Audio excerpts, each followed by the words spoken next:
Hello, entrepreneurs, dreamers, business owners, and happy people with high hopes. Welcome to Cashflows with your host, Cash Matthews. All right, good morning. Welcome to Cashflows. I'm your host today, and every day, actually. My name's Cash Matthews, and very happy to be here on the Cashflows show. And good morning, Kenneth. I hope things are well in your world. Oh, yeah. So far, so good. Got my coffee. I'm all caffeinated. All right, man. A caffeinated Kenneth is a cool kid. Ooh, alliteration. And rhyming. And that's right. Anyway, we're glad you're here today. Here on Cashflows, we explore those meaningful questions of life. It might be business. It might be personal. It might be marketing. It could be relationship advice. But we call the pursuit of those things the good life, and we bring in people from the economy that are doing things, actually getting things done. And we have a philosophy called fire, aim, ready. And what that implies is that we take action. We're action-taking people. And, often you get stuck in life, and really what you need is to copy off of your neighbor, which is bad in the third grade, as I found out, but is also a great thing to do in life. So if you're somebody looking to take the next step in your life, business, relationship, health, or BMX racing career, then you're going to love the Cashflows show. So thank you guys for being here. And today we have an entrepreneur that we'll introduce in just a moment who helps with this thing called marketing, and we'll get around to that. But first, let's say hello to our executive presidential producer. Whoa. We're working on titles today. Upgrade. That's an upgrade. Super deluxe presidential platinum. We probably need to talk about my pay if we're going to add all these extra words. I probably need to welcome to Kenneth. Yeah, welcome to Kenneth. Oh, we just made it short. Anyway, say hello to Kenneth Bauckham. Kenneth, good morning. Good morning. How are things for you? Dude, we're at an all-time high. I think a lot of people say stuff like that and don't really mean it. I asked a guy the other day, how's it going? And he's like, man, if I'm any better, I'd be twins. Wow. And I'm like, oh, I don't even know what that means. But, I'm not quite sure I know what it is. People say the darndest things. So my mother-in-law says she's finer than a frog's hair split three ways. And I'm like, that's a lot of work to figure out. But I guess you're doing fine? Yeah. Dude, okay. I can't even mentally dig into that one. That one takes a little bit of work. But, I have rejected that sentence. Yeah. But, we're not here to talk about frog's hair. We're here to talk about entrepreneurs and business and cool things like that. And it's really important for entrepreneurs to understand what they're doing, why they're doing it, how they're doing it. And so maybe you can tell us a little bit about business plans and mission statements, how we can do better with those. This is one of my favorite topics, really. And conversations like this are brief, where we talk about the basics. And if you want to dig in a little more, you can email us at cashflows@tulsaB.com. And we love to entertain those emails. But when you start a business, there are things behind that, Kenneth, that happen. First, most businesses generally start with a thought. Hey, I'd like to have a business. Yep. I'd like to sell pie. I'd like to mow yards. Whatever your thing is, you have a thought. And then you create an emotional attachment to that idea, like, I'd really like to do that. I really want to be an entrepreneur, self-employed. Then you take action, then you get results. Mm-hmm. And a lot of people are looking for results right out of the chute, but I think a decent basic business plan is essential to keep you grounded during those times when it's tough. And for me, and I can only speak for myself, but our business plan began first with a mission statement. And, everybody on this show is pretty much an entrepreneur or in, support of entrepreneurs. And without a proper mission statement, when the times got tough, I didn't have anything to rely on. Mm-hmm. And we had taken, some time off back in 2000 and 2008 when we came back full time in the workplace. Mm-hmm. We had a mission statement, which is honor God and care for people through business. And we do that we want to do that in our personal life, but that became our motto, our creed. It's what hangs in the wall of our executive offices at the Solomon Group, honor God and care for people through our business. And that became what then morphed into our business plan. Mm-hmm. And business plans, people will charge lots of money for them. Mine was very, very simple. Yeah. And it started on a notepad, and I think the great ones do. We started on a notepad, and I wrote down, what would you like to accomplish? I know what I did for a living. I didn't have to go, I'm going to do this. in another industry. I've been in the financial industry since age 20. I'm like, I think what I want to accomplish is this. And we wrote a vision plan statement along with a business plan statement. And we actually published that in a book called The Solomon Way. And I Cool. believed in it so much, and still following that exact business plan. So a business plan first must be based on what it is you want to accomplish. And you can write down an income amount. You can write down, I want to change the world. I want to eliminate hunger. We had a lady in the other day. She's in the clothing business. She said her mission statement was to eliminate nakedness. Yes, I think remember that. I thought that was an excellent, Autumn Folks, thank you for that. That's still our winning phrase of the day. But your business plan has to have a mission statement, but then it has to have an objective. And for many people, that's just a money thing. I want to make X amount of dollars, $100,000 a year.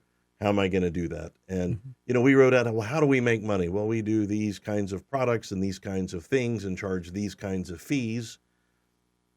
And it really is that simple. And we said, okay. And our first year vision plan back for 2009 was see 3 people a day. That was the business plan. We had an objective, make some money. We had an objective, help some people. And we had to dial it backwards from the end result to the starting line. And at the starting line, here was our business plan. Talk to 3 people a day that are 25 to 65 years old. Yeah. That's it. Yeah. That was my business plan. That's pretty cool. And through that morphed the Business Owners Networking Group that's obviously grown to over 10,000 people in both locations. And we see more than 3 people a day. Yeah. Still going many, many years later. Well, so I got a quick question. So Yes, on the sir. business plan, is that something that you do one time or you keep updating that throughout the life of your company? Oh, I modify it. I reread my business plan every morning. Oh, you reread it. I every morning. Okay. reread it. Yeah. I wake up every morning. I pray. Why am I here? Hey, Lord, what do I want to accomplish?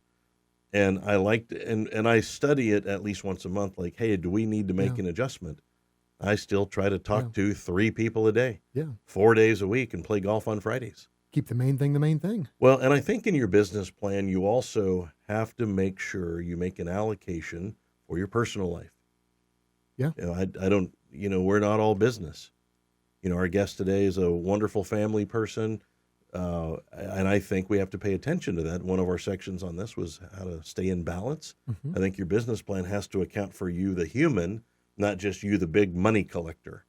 And my business plan is about date night with my wife and homeschooling my children. And I'm never going to, when we do our annual review, we go look forward. The first thing we look for are school events. Nothing goes in my calendar till the school events are accounted for. And then we put in vacation. That's the second thing that goes on my business plan. I'm in my business plan. And far too many people put down, I'm going to make $100,000 a year. I'm going to see 70 people a day. I'm going to do it 7 days a week from 7 a.m. to 10 p.m. And I'm a beast. And I'll find a way where there isn't. Well, make the way that's correct for you and your family as well. So that's a message I'd like to say. Don't be crazy. Yeah. Make a business plan where you take care of you because you are all you've got. There you go. Good enough? That's good stuff. All I right, like man. it. Appreciate that. Well, Kenneth, I'm excited about our guest today. And Jen Duncan, welcome to Cashflows. Thank you so much. Glad to be here. We are excited to have Jen here. Jen is a marketing strategist and a copywriter, and we're going to dig into what that is and how that can benefit you in a bit. You can find Jen Duncan at marketingwithmoxie.net. Moxie's M-O-X-I-E, for those of you that don't have Moxie. Actually, back in the day, there was a BMX bicycle by a company named Matthews called the Matthews Moxie, and that's where I learned to spell the word Moxie. Nice. And I have one of those Wow. bicycles in my garage, and then I subsequently bought that company. There Super you cool. go. Yeah, so we love the word Moxie. It actually means something to me that's pretty special. And so Jen Duncan, marketingwithmoxie.net.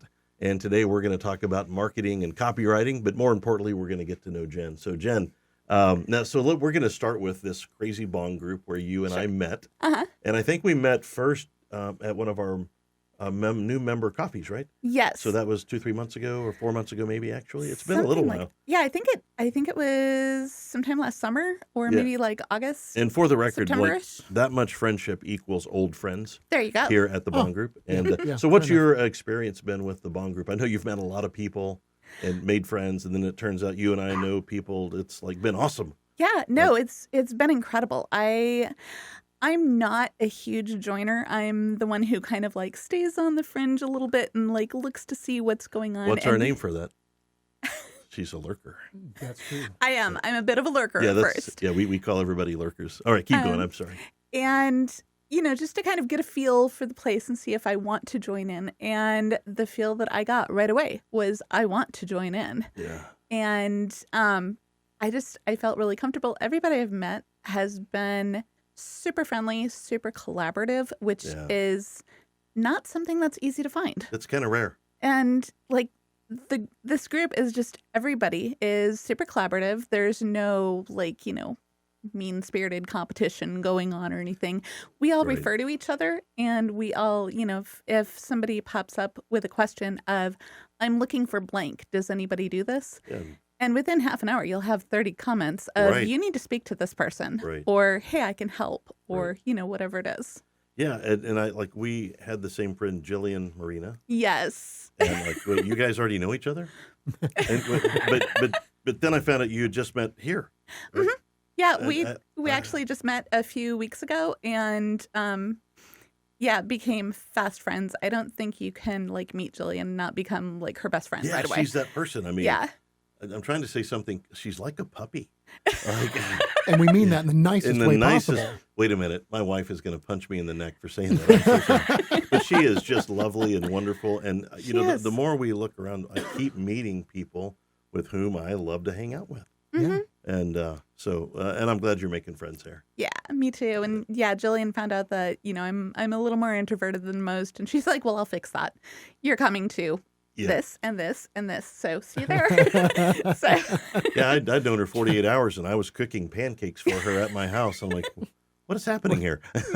That's got to be like the ultimate salesperson right there. If they can talk you into that quick, right? Yeah, well, we were going to go to coffee and she's like, nah, I'm coming to your house. Okay. We actually had the same conversation last week. Yeah. Anyway. That's great. Well, there are so many great people here, and we are honored, Kenneth, to be, documenting you people that are out there being nice to each other. Aww. That's so weird. Anyway. Well, so you're a copywriter, you're a marketing expert. So how do you first gain a love of writing? Because I'm a writer. But I didn't love it till I was way into my adulthood. What about you? How did you start falling in love with writing? Well, I'm the kid that loved writing to begin with. I was always writing stories, reading stories, telling my mom stories that she needed to write down. And when I got to college, I had to choose what I wanted to do. I wanted to be an actress, wanted to be a lawyer, wanted to be this, wanted to be that. And I finally decided to study to be a missionary and Bible translator. Oh, okay. Cool. And so I studied to go into more of a tribal culture that didn't have a written language. Learn their language, learn their culture, learn their traditions through immersion, and then break down their language into a written language, reduce it to writing, teach it to them, to people who had no context for formal learning. Wow. And then work with them to translate the Bible, different references, different, trade journals, their history, their traditions, into writing and in a way that makes sense to them. You can't just, when you're working with languages, you can't just translate word for word. Right. Because different things mean different. Right. Yeah. In different cultures. You can't, translate Shakespeare to Japanese and just expect it to flow. Right. And so there's kind of a saying of, translating it not only into their written language, but into their heart language. Got it. And so that's what my husband and I trained to do. Well, when our son was little, he was very, very ill. And we ended up not being able to go overseas. He contracted SARS when he was 5. Oh, man. And CDC and WHO kind of decided anyone who's had that needs to stay in the U.S. because we don't know. Stay home. Yeah. Well, we don't know lasting results of it. Right. So we ended up staying in the U.S. and I ended up teaching foreign languages and writing for about 10 years. So were you teaching English as a second language, or what kind of work were you doing there? No, I was teaching in homeschool co-ops. Oh, okay. And I ended up teaching the languages that everybody was terrified of. So like Latin, Greek, Hebrew. I also taught Spanish. I've tutored in French and in a couple of other languages. I mean, we hear that all the time. Oh, yeah. Everybody here is multilingual. Pretty standard, sure. We've heard that. Absolutely. Yeah. And it's just, I love helping people understand how each other thinks, understanding how to connect. So you translate then, but you've worked in the classroom. How does the translation skill that you have really work in the classroom? Because like you mentioned something perfect, because both of my daughters have had to take Latin. Mm-hmm. And Dad, why do we have to take Latin? I'm like, yep.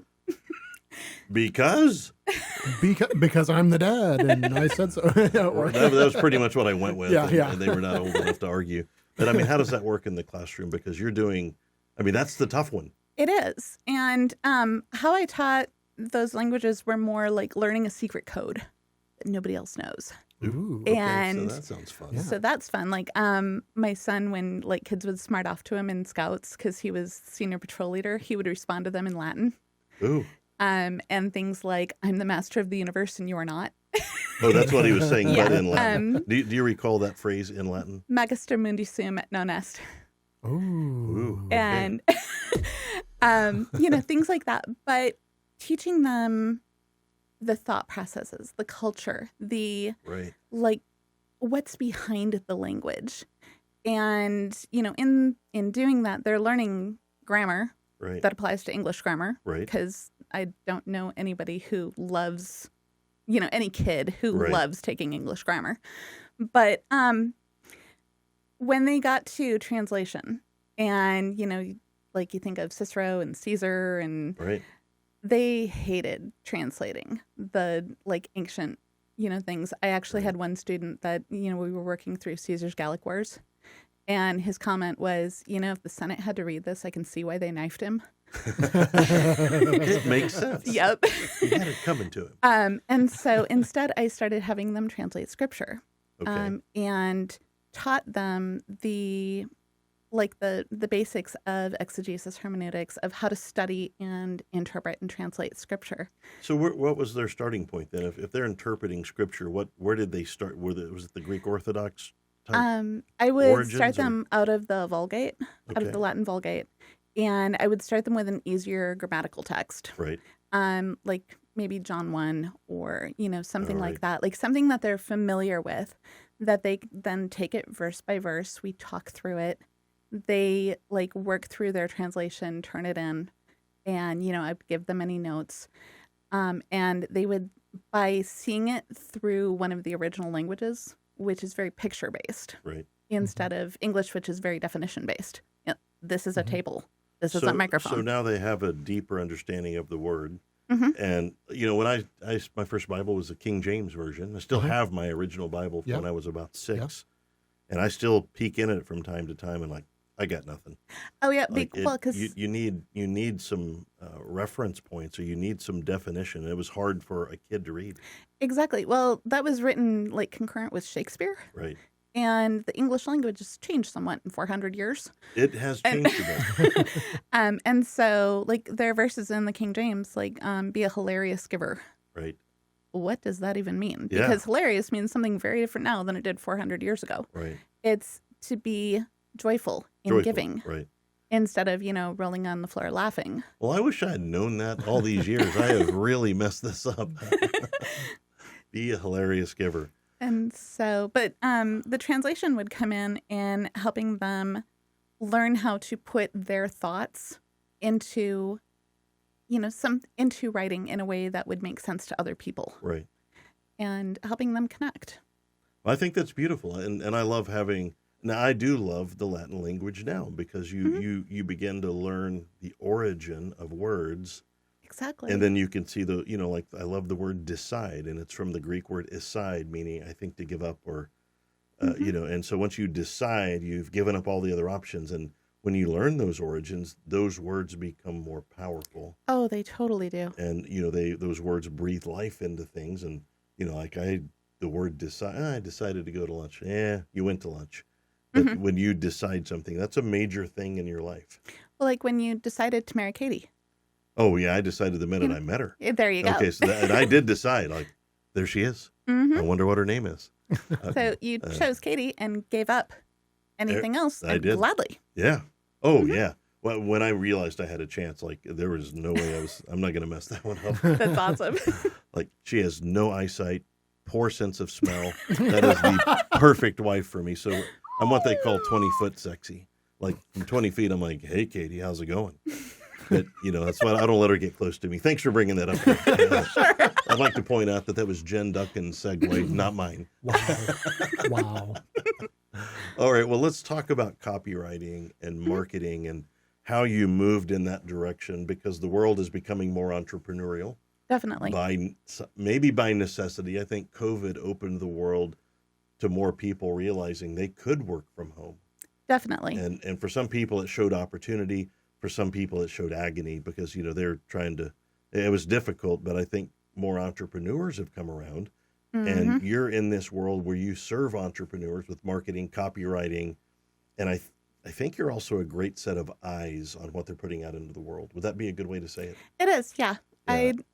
That's something that I really enjoy doing. Right. Well, talk about how you got involved with that and turn that into a business. Sure. Well, I started out, as my son was getting ready to graduate, our homeschool, I'd taken basically 10 years off from working to homeschool him, which I loved. And, but I didn't want to be the homeschool mom that is like, oh, my child's graduating and my life is over and I don't know what to do. It was, no, he's getting to the phase where, that's where he's supposed to be. Right. And now, he doesn't need me with him every day. So now what am I going to do? Right. And so I started working, I became a department manager at a local bookstore.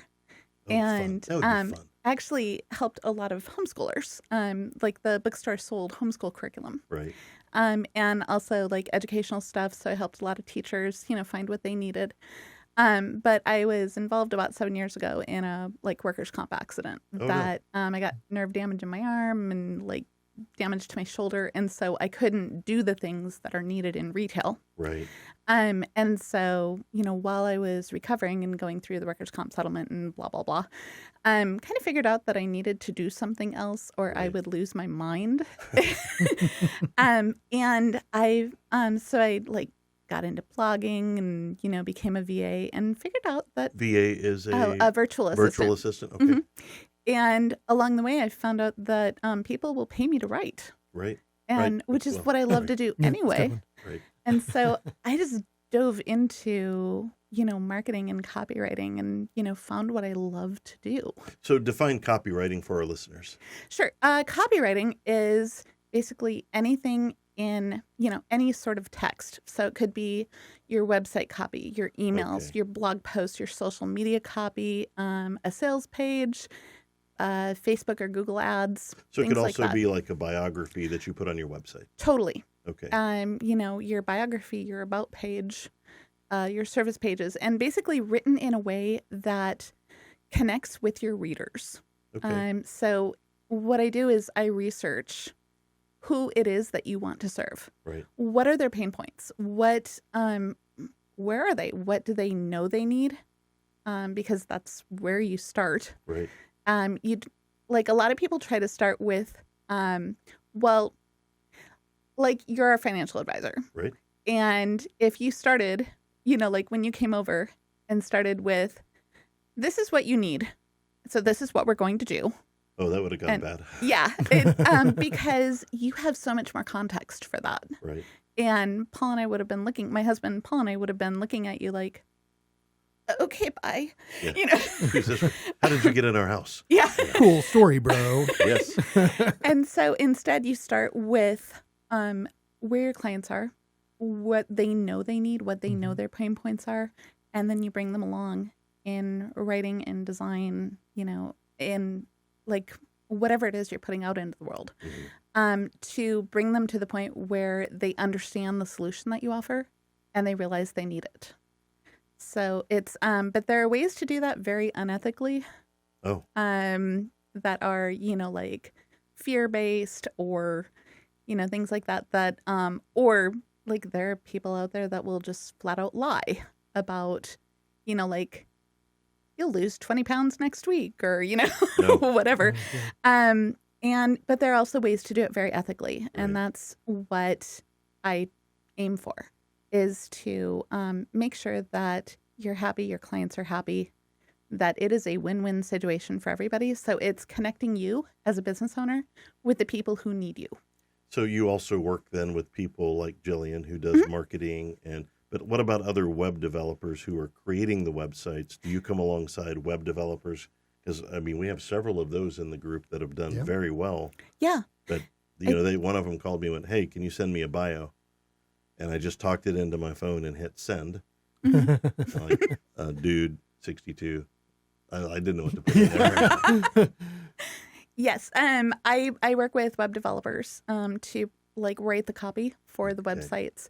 And what I'll do is I'll write it in a way that they can then put into the design and coding of a website. Got it. But I wireframe it out in a way that they can then work with, that brings the client through both a visual and a like mental flow. So, and web developers are great at developing websites, I think. Yeah. Maybe Yeah. they're not great copywriters. Exactly. Like Okay. I can't code to save my life, but I don't even know what it means, so I'm pretty sure I can't either. But I love writing and I can see it in my head. Right. I can wireframe out the flow of something, the visual flow of it, and what should go where, how big it should be, whether it should be italic or bold, whatever. So that. what the readers look, you can see it from the reader standpoint. Exactly. And then I can put it in like a mock-up that they can work with. Very cool. All right. Well, now I know what copywriting is. Awesome. Very cool. So you homeschooled your son. I did. We homeschooled our daughters, about 80% of it. Gotcha. And I think a lot of people have a mental visual of what that's like. Mm-hmm. Like you're waking up at 8 o'clock and doing math problems on the wall. We apparently did none of those. What was that like, homeschooling your son? It was a wild ride at first. Yeah. Like I'm a public school teacher's kid, Okay. and sent my son for like pre-K and kindergarten to we lived in California at the time, and there was an awesome private school right next to us that he loved. That was amazing. But then we moved. And so we found a school here in Tulsa that we thought would be just as amazing. Right. Well, he came home the first day of school, crying his eyes out, 6 years old, begging me to homeschool him. Wow. And, my reaction was, whose child are you? He's like, I'm yours. Homeschool me, please. Wow. Okay. And so the next day I went and, I offered to tear out all the workbook pages for the teacher, for all the students' workbooks. I'm a teacher's kid, so Right. I've done that since I was like 8. And I found that he had already learned everything 2 years previous. Wow. Just the schools were just on a different scope and sequence. And the teacher told me that he was a severe problem child. He will be medicated if he's to remain in your classroom. He was just bored.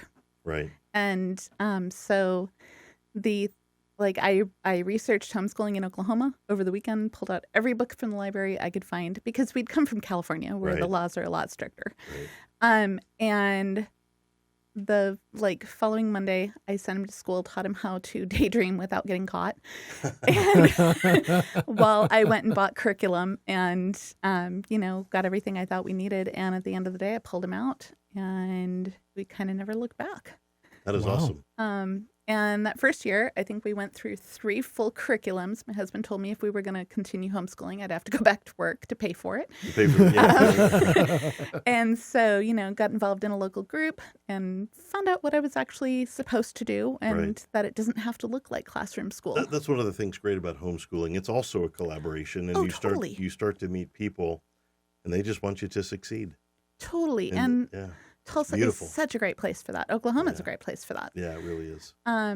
But as he grew, he was allowed to grow into who he was supposed to be, Right. rather than who his classmates thought he was supposed to be, or his Right. teachers, or the system. Yeah, growth without coercion Exactly. is a thing.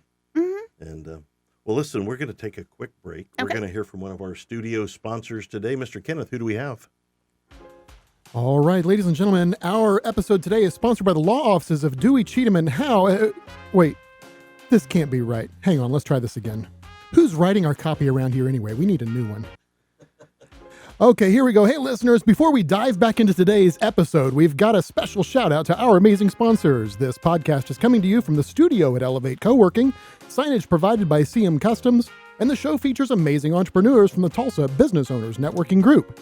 We're sponsored by MFP, My Financial Plan, on the World Wide Web at joinmfp.com, and the show's produced by the audio-video experts at Kenneth Bauckham Photography. With these sponsors at top of mind, let's return to Cashflows, already in progress. All right, we're here today with Jen Duncan, and Jen is a marketing strategist and copywriter. We just learned the definition of copywriter. She's also a homeschool mom, was a teacher, a translator, she's done a lot of things. And she has a website you can find her on, marketingwithmoxie.net. Moxie is Moxie for those that don't know. Marketingwithmoxie.net to find out more about Jen Duncan. Jen, we're going to carry on here. We're talking a little bit about homeschooling. Mm-hmm. You're busy with your business. You're a wife. You're involved in the community. What do you do for fun? Well, I work. I'm kind of one of those people that I have my work day, but then when inspiration hits, I'm at the computer typing out whatever the idea is, or I'm jotting it down or putting a note in my phone. But when I'm not doing that, I am hanging out with my husband and son. He's 26 now. And aside from that, I'm involved we're all involved in a local martial arts ministry called ABKA, American Bushido-Kai Association. Wow. All right. And it's actually a global ministry that uses martial arts as like a connection point. What a great idea. It's incredible. He's my son is a co-chief instructor at a local dojo. There's probably 8 ABK dojos just in the Tulsa area. No kidding. Wow. Yep. And so he teaches at a couple of those. He's gotten to go like around the world and on different trips. So it's it serves people in Africa, in Asia, in Mexico, Central and South America, different parts of the U.S., so all over the place. Did you have any idea that existed? No, not at all, but it sounds like a kicking good time. It is. Really? The entire internet available. That's what you came up with. That's what I had. Well, I didn't consult the internet for that one. You just made that up I right just there. tried real hard. Okay. You can probably smell the wires burning already. All right, let's get back to business for a second. Sure. A lot of us are entrepreneurs. We've been through something. Mm-hmm. Some of my favorite stories are, about the challenges that you've had in front of you, because challenges don't always hit you from where you think they're going to come from. Mm-hmm. They are vast. What are some of the kinds of challenges that you've had to deal with, and how do you deal with them? How do you overcome those? The ones that I've had to deal with they usually come from my own overthinking. Oh, okay. I like to do that. Part of being a copywriter and part of marketing is examining every angle of things. And when you're doing that with your own business, like you do it times 10, times 100. Right. And sometimes it's easy to just get lost in the weeds. Yeah. And I love helping other business owners do that, because I can immediately see the patterns and see what needs to be done, what's not working, what's working. Wait, you see the patterns because you've lived them? I see them because I've lived them, and I see them because how you've you've overcome them, though. A lot of them I've overcome, and some of them just I'm far enough away that I can look at the whole thing. So, I think that's a great topic, is overthinking. Mm-hmm. And so many I'm entrepreneurs. a master at it. Oh yeah, I've got a PhD at that. I think a lot of entrepreneurs, one of the things they do wrong is how they think. Mm-hmm. And they, often they think about what they believe they aren't rather than what they are. Did I say that in a way that made sense? Very much so. It's it's so easy to overthink how you, like, what your message should be, how Right. you want to portray that. Should I be quirky? Should I be funny? Do I have to be very professional and stuffy? Right. Do I have to be perfect? No. Oh, no. Nobody's going to hire you because you're perfect. Right. Because if you're perfect, you're not real. None of us are perfect. Right. And nobody wants to be around perfect people. Not That's really. right. Yeah.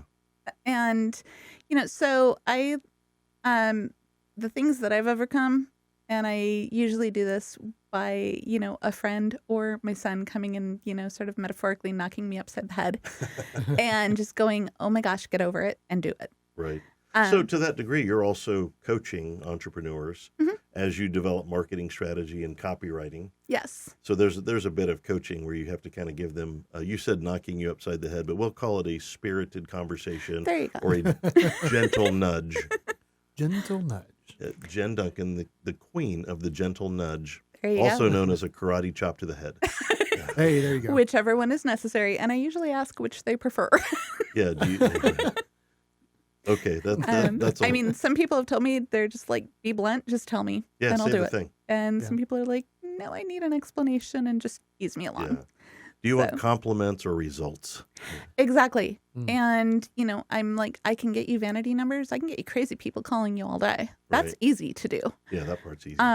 But getting you the right people, getting you the right strategy, the right tactics at the right time, Right.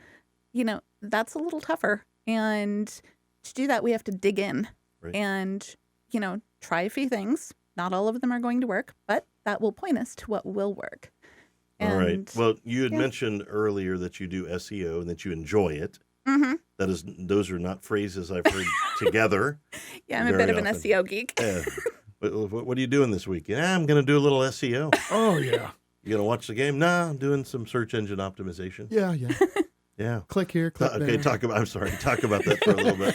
Sure. I'm one of those odd people that will actually sit down and do a webinar on SEO, like for fun. I'll just like carve out an hour or two.